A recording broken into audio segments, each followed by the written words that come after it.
So when I first read the EC Council's information on Module 18 web attacks, it struck me funny because I taught this exact same information in the Certified Ethical Hacker and also taught it in the CISSP and the CASP. So it must be really important. You must understand web attacks as a forensics investigator so that you can see the result of the web attack on that web server. We're going to look at first the web attacks, the OWASP top 10, because that's exactly where it comes from, and you can do lots of reading there. It's the OWASP top 10 web attacks. We're going to talk about that first because what I want you to get a feel for is what are the evildoers doing, and then you should take that information and internalize it and say, okay, now we're going to talk about the Apache logs, the web server logs, the IIS logs, and we're going to talk about investigating web attacks and investigating IIS attacks. Think about these attacks in the context of a forensics investigator and what would be the evidence that is left behind. It's going to be more than just a simple web log entry, although we're going to pay attention to web log entries, but it's going to be more than that. There's going to be other evidence scattered throughout that's going to be utilized in your investigation and maybe even in your prosecution of an attacker. So you have to look for, well, what's going to happen next?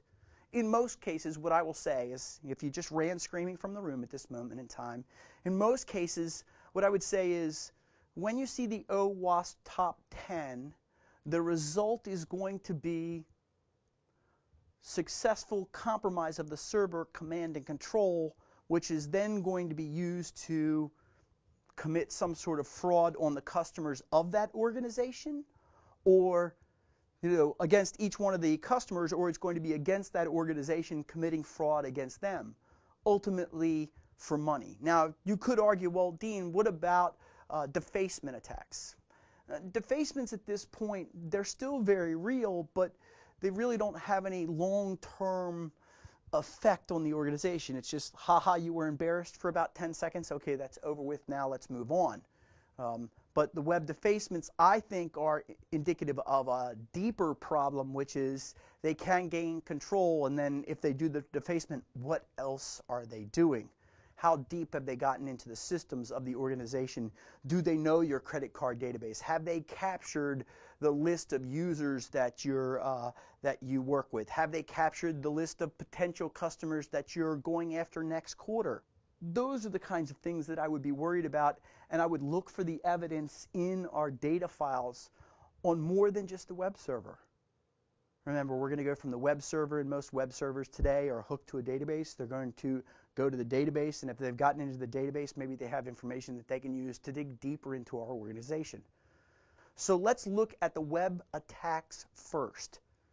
This is the shortest, most compact list of the OWASP top 10 flaws for web servers that are out there.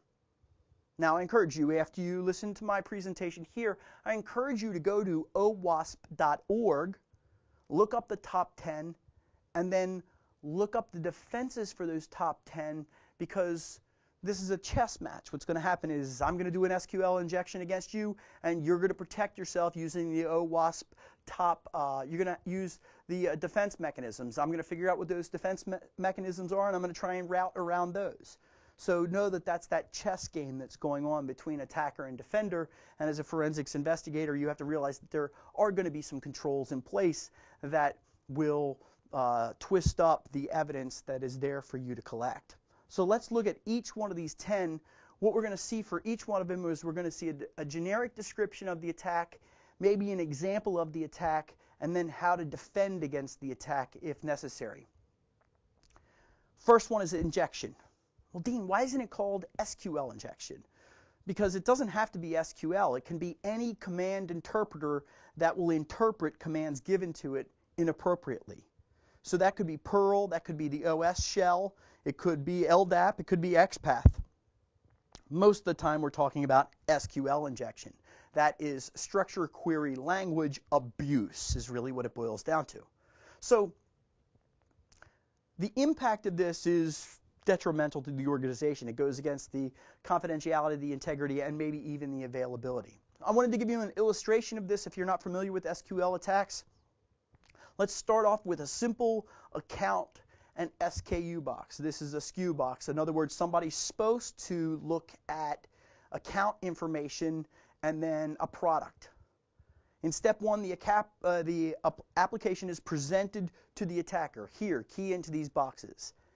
In step two, the attacker sends attack data inside of the form data. What do? They insert a close quotation mark, and then they add some other conditional logic. So your account is number 1, or your account is 1 equals 1. When is the condition of 1 equals 1 true? When does that occur? Well, 1 equals 1 always. So or adds in something to the SQL and the SQL query that wasn't intended in the query. So really what happens to the query that's in the third box down below, select all from accounts where account is equal to, well, nothing at this point, or 1 equals 1. So what accounts will we get back? All of the accounts, and that's that last one. These could be credit card numbers, these could be accounts, this could be detailed information. So in SQL injection, we gave it extra conditional logic that it interpreted inappropriately. The way to avoid this is to encode all user input, this is called parameterized queries, before the data is flowed back there. So anything that gets typed into the dialog boxes is always data. It is never allowed to be escaped out of and to mess with the SQL clauses. The way you do that is you set each field equal to a particular piece of data. You may even escape certain characters in there, and if there's no data in that field that matches your query, then you don't go on to the next part of the conditional logic. Now you could avoid using interpreters, you could reduce the amount of data that's available, but in all these cases, data was passed through your web server successfully to your SQL server. So in a web attack, what would we see on the web server itself? A successful connection and passing of data to the SQL server. Well, that's in all, not attacks, just regular web surfing. Successful attempt and successful connection to the database. So where's the evidence? It's on the SQL server. It's on the database server back there. It's not on the web server here. And as a forensics investigator, you're going to need to be able to reach back to the database to see more information. Cross-site scripting. So what happens is there is evil raw data sent from the attacker to an innocent user's browser. That raw data may be to retrieve a link or get a username or password. And in cross-site scripting, we have this occurring because we actually have a Web 2.0 world. In other words, end users are allowed to populate data on our website. Here, let me tell you what I did last week.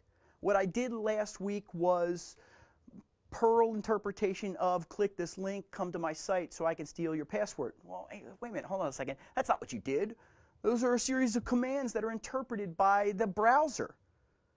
And the impact is compromise of the end user. It's not compromise of the enterprise. So now you're being used as a vehicle to pass attacks to someone else.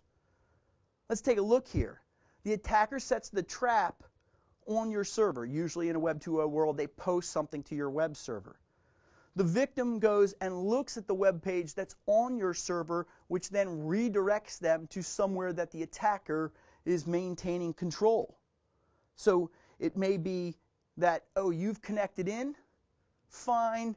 The script says, now that you've connected in and you're trusted with my website, please send all your cookie information back to the evil attacker. You can avoid cross-site scripting by not including user-supplied input? See, that's the problem, is that in a Web 2.0 world, you want to show that data over here. As long as you treat it like a data and you escape it, then you're okay. So what you do is you convert all user-supplied information to data only. A classic example of this for me is I go to websites for Visual Basic and I look at the Visual Basic scripts on those websites.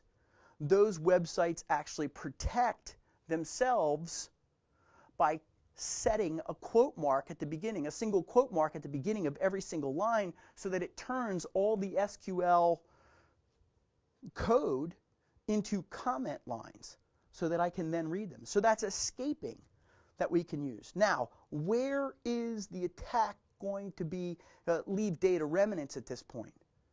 Well, what we're going to see is we're going to see a successful connection to our web server, and from our web server they're going to go to another location, but we're not going to see any data here. It's going to be our end user that complains and blames us. So therefore, there will be some code that is stored on our server that we should then peel off. That means from a forensic standpoint, we're going to have to review the code after the complaint is achieved.